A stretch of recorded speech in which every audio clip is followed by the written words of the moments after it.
ఈ మాసం మనకి దొరకదు. మాసానాం మార్గశిర్ష తలకాయ లాంటి మాసము. ఇక్కడ విచిత్రం ఏంటంటే చంద్రుడి యొక్క కళలన్నీ కూడా పూర్ణంగానే ప్రతిరోజు కూడా పరిపూర్ణంగా చక్కగా కనిపిస్తూ ఉంటాయి, విశేషంగా కనిపిస్తుంది. కాబట్టి ఇది దొరకని మాసము మనకి. అందులో దేవతల యొక్క ముఖ్యమైనటువంటి దేవతల యొక్క పుట్టినరోజు కూడా ఈ మాసంలో వచ్చింది.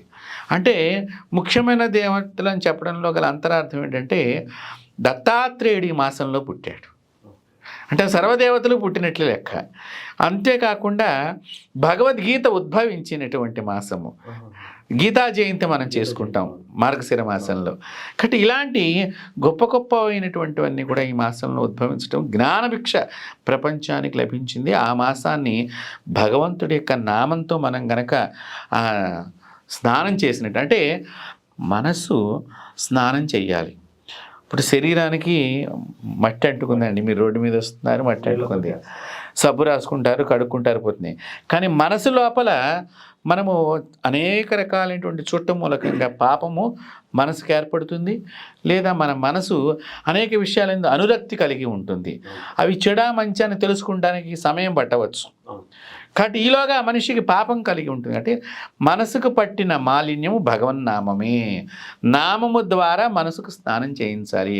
కాబట్టి ఇక్కడ అది మనం చేయాల్సిందని ఆవిడ అప్పట్లో ఉండేటువంటి తన పరివారాన్ని చేత ఆ విధంగా స్నానం చేసి అంచు మన శ్రీకృష్ణ సన్నిధానానికి చేరుకున్నది.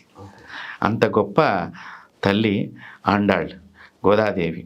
ఆ గోదాదేవి చక్కగా ఇక్కడ ఏంటంటే అన్ని ఆభరణాలు ప్రతిరోజు పెట్టుకునేది. విచిత్రం ఏంటంటే రోజు మార్చుకుంటూ ఉండేటువంటిది ప్రతి ఆభరణాన్ని పెట్టుకుని స్వామివారికి పువ్వులతో డెకరేషన్ చేసి అలంకారం చేసి తన్ను కూడా అలంకారం చేసుకుని నాలోనే నీ ఉన్నావు కాబట్టి నాలో ఉన్న భగవంతుడికి ఈ యొక్క అలంకారం. అంటే చూడంటే సాక్షాత్తు భగవంతుడు నాలో ఉన్నాడు, మూర్తిగా ఎదురుగుండా కనిపిస్తున్నాడు ఈ నేత్రాలకి, కానీ మనోనేత్రానికి మనసులోనే ఉన్నాడు కాబట్టి తన్ను కూడా భగవంతుడి యొక్క పాదదాసిగా ఎంతో ఆవిడ ఆనందమైనటువంటి ఆ గోదాదేవికి బాగా వర్ణన చేసింది ఆ తిరుప్పావైలో భగవంతుడి ఆరాధనని. ఆ విధంగా కనుక మనం ఆరాధన చేసినట్లయితే ఈ మాసంలో అమ్మవారి ఏ విధంగా అయితే కృష్ణుడి పాదాల సన్నిధానానికి చేరుకుందో మనం కూడా ఆ విధంగా వెళ్ళే అవకాశం మనకు లభిస్తుంది.